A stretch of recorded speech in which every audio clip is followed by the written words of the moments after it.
जय हिंद फ्रेंड्स, एक बार फिर से मैं लेकर आया हूँ इंग्लिश की टेंस की क्लास, जिसमें आज हम लोग पढ़ेंगे प्रेजेंट इम्परफेक्ट या फिर प्रेजेंट कंटिन्यूअस टेंस की पूरी क्लास। चलिए, तो हम लोग सबसे पहले जानने की कोशिश करेंगे कि प्रेजेंट इम्परफेक्ट टेंस क्या होती है। इसे प्रेजेंट कंटिन्यूअस टेंस भी कहा जाता है। क्या कहा है इसे? प्रेजेंट कंटिन्यूअस टेंस भी कहा जाता है। तो ये वीडियो अच्छा लगे तो प्लीज फ्रेंड्स इसे लाइक जरूर दीजिएगा। आइए, तो प्रेजेंट इम्परफेक्ट टेंस बोलेंगे इसको ना, कंटिन्यूअस। क्या बोले इसको? कंटिन्यूअस टेंस भी कहा जाता है, सिर्फ प्रेजेंट कंटिन्यूअस। तो इनका जो पहचान होती है वो होगी क्या, इसके जो भी वर्ब वाले वर्ड होंगे ना, उसके अंत में रहा है, रही है, रहा हूं, रहे हो लगा हो। ठीक है, ये इनका पहचान है। मतलब ये कार्य की कंटिन्यूटी है ना, कार्य की कंटिन्यूटी को बतलाती है कि ये काम जो होता है मतलब कि चल रहा है रेगुलरिटी में, है ना। जैसे इसका एक एग्जाम्पल हम लोग समझेंगे, वह नाच रहा है। इसका मतलब हम लोग देख भी रहे हैं कि वह नाच कर रहा है ना। तो इसका रूल्स जो होगा बनने के तरीके बहुत सिंपल है। सब्जेक्ट प्लस इज या फिर एम या फिर आर, उसके बाद V4, उसके बाद ऑब्जेक्ट फुल स्टॉप। तो वह, तो ही, वह के साथ इज लगता है, ही इज। अब before dancing in the party, तो यहाँ पे ऑब्जेक्ट नहीं है, सिर्फ और सिर्फ वर्ब है। यहाँ पे हम लोग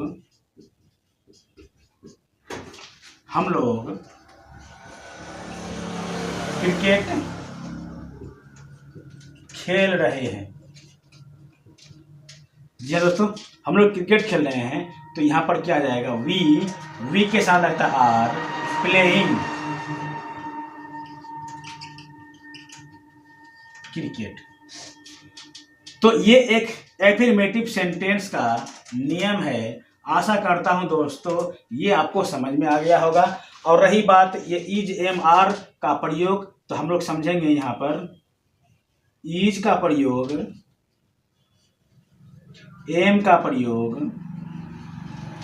और आर का प्रयोग, तीनों को हम लोग क्या कहेंगे? इन तीनों को बोलेंगे हेल्पिंग वर्ब। क्या बोले? क्या ये सब हेल्पिंग वर्ब। क्या है? HV, हेल्पिंग वर्ब, जो मदद करता है सब्जेक्ट, है ना, जो मदद करता है सब्जेक्ट को। ठीक, तो क्या करना है? ही के साथ, सी के साथ, नाम के साथ और कोई सिंगुलर नाउन होगा तो उनके साथ इसका प्रयोग करेंगे। सिर्फ और सिर्फ आई के साथ एम का प्रयोग करेंगे। और यू, वी, दे और कोई भी प्लूरल फॉर्म होगा उनके साथ हम लोग क्या करेंगे, है ना, आर का प्रयोग करेंगे। कोई परेशानी नहीं ना है? तो इनके बारे में मैंने प्रेजेंट टेंस जब शुरू किया था उसमें भी मतलब बता दिया था कि इसका प्रयोग हम लोग कहाँ का करते हैं। तो ये एक एफर्मेटिव सेंटेंस है। तो जब भी इस तरह का सेंटेंस आपको दिखाई दे तो इन्हें हम लोग इस फॉर्मूला का यूज करके हम लोग क्या करेंगे, इसको हम लोग बनाएंगे। अब चलिए इसका नेगेटिव समझते हैं। क्या समझते हैं इसका? नेगेटिव सेंटेंस क्या होता है? तो नेगेटिव आपको पता ही है। नेगेटिव का मतलब नोट अर्थात नहीं लगा हुआ होता है ना। तो इनको इजी हम लोग देखते हैं पहले।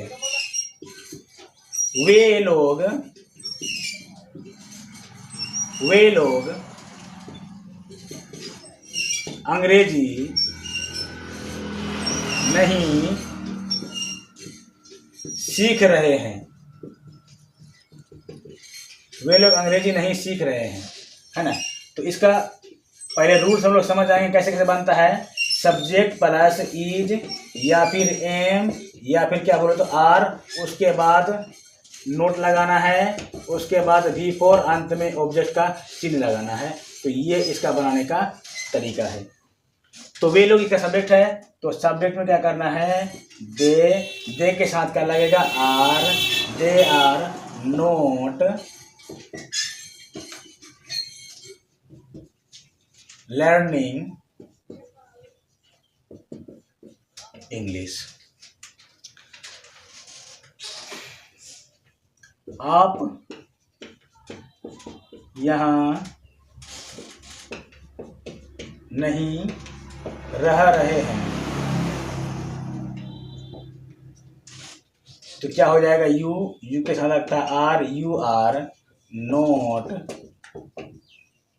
Living here. तो ये आपका नेगेटिव का रूल होगी, ये एफर्मेटिव का, ये नेगेटिव का, है ना। अब एक और हम लोग पढ़ेंगे क्या, इंटरोगेटिव। तो किसे पढ़ेंगे, तो इंटरोगेटिव। इंटरोगेटिव में क्या होगा, उसमें शुरू में क्या लगा होगा, अंत में क्वेश्चन मार्क्स का चिन्ह लगा होगा। तो हम लोग समझ जाएंगे कि ये जो सेंटेंस होगा वो क्या होगा, एफर्मेटिव का होगा, ठीक है। तो जैसे इजी में आप लोग समझते हैं, क्या आप यहाँ नहीं आ रहे हैं, क्वेश्चन मार्क्स का चिन्ह लगा दीजिए। क्या आप यहाँ नहीं आ रहे हैं, तो इसका जो रूल्स होगा, फर्स्ट क्या है, या तो इज या फिर आप एम का प्रयोग कीजिए according to verb, according to subject के अनुसार से, या फिर आर का प्रयोग कीजिए।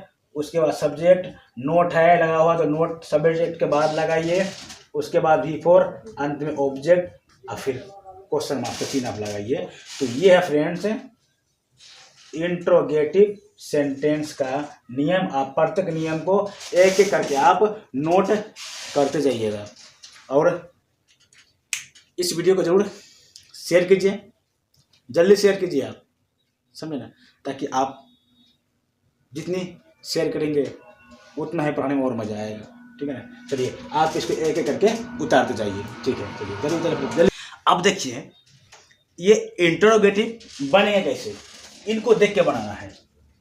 क्या आप यहाँ नहीं आ रहे हैं, तो क्या, तो हेल्पिंग वर्ब के लिए क्या आता है, तो according to subject we are taking are, तो आर यू सब्जेक्ट आ, यहाँ पे नोट नहीं लगा और नोट लगाइए, are you not before coming here, question marks का चिन्ह आप लगाइए, है ना। Are you not coming here, क्या मैं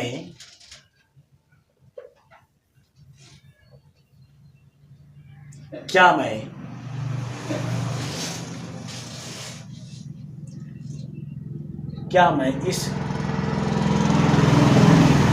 काम को नहीं कर रहा हूं, क्या मैं इस काम को नहीं कर रहा हूं।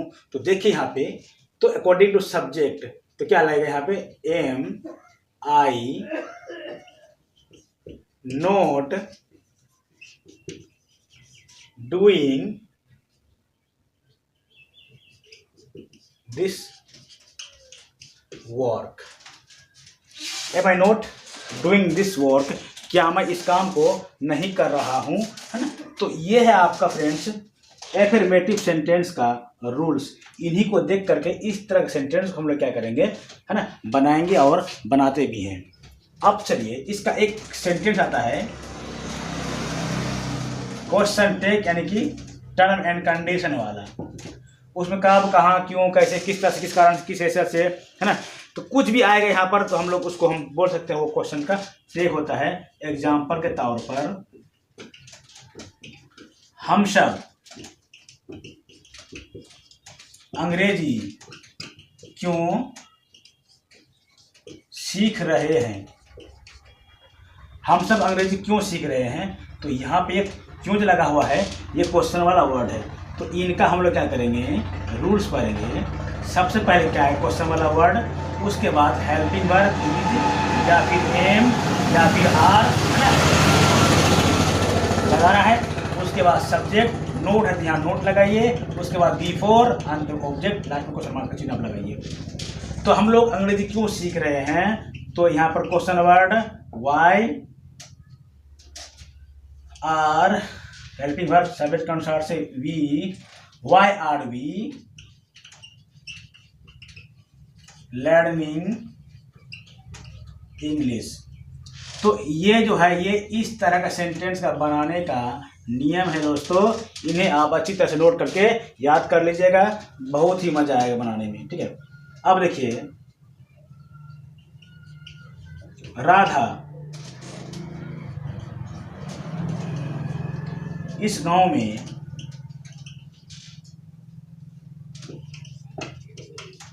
कैसे नहीं रह रही है। तो यहाँ पर कैसे जो वर्ड है, ये क्वेश्चन टैग वाला वर्ड है। तो how is Radha not living इस गांव में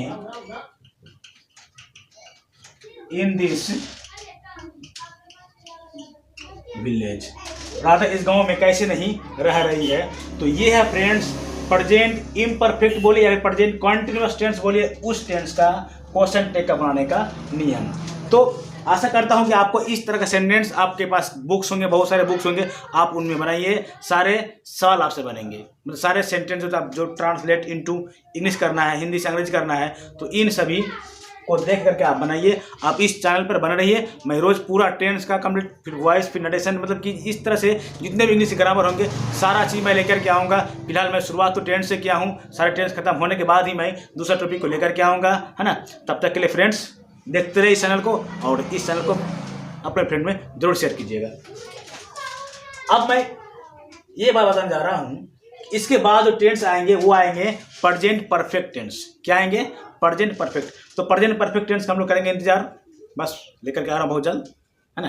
वेट कीजिए थोड़ा सा और बना रहिए इस चैनल में, समझे ना। आइए, तो किसी भी टेंस बनाने के लिए आपको दो चीज़ रखने की जरूरत है, याद रखने की जरूरत है। आपको तो पता ही है कि प्रत्येक जो टेंस का जो सेंटेंस होता है वो होता है, एक होता है एफर्मेटिव,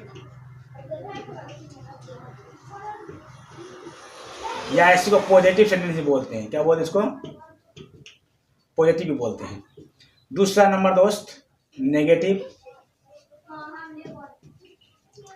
तीसरा नंबर में इंटरोगेटिव,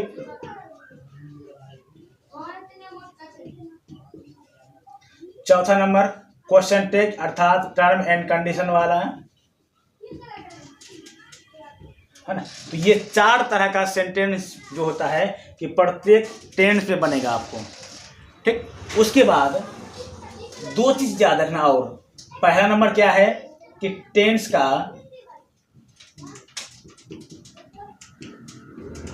पहचान, दूसरा नंबर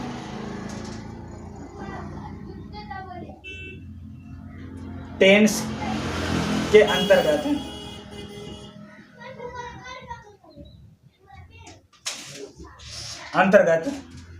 जो रूल्स होते हैं, स्ट्रक्चर, रूल्स को याद रखनी है। चूंकि इस टेंस का प्रयोग हम लोग बोलने में भी करते हैं। आप किसी एग्जाम से रिलेटेड तैयारी कर रहे हैं, तो यदि आप मैट्रिक में हैं, इंटर में हैं, प्लस टू में हैं, तो इससे क्या होगा, आपका सेंटेंस पूछता है, या फिर इससे पैराग्राफ पूछता है। आप टेंस के नियम जानोगे तब से पैराग्राफ ही बनेगा। उसके बाद ये पैसेज पूछते हैं, तो उस पैसेज में भी आपका कमांड हो जाएगा।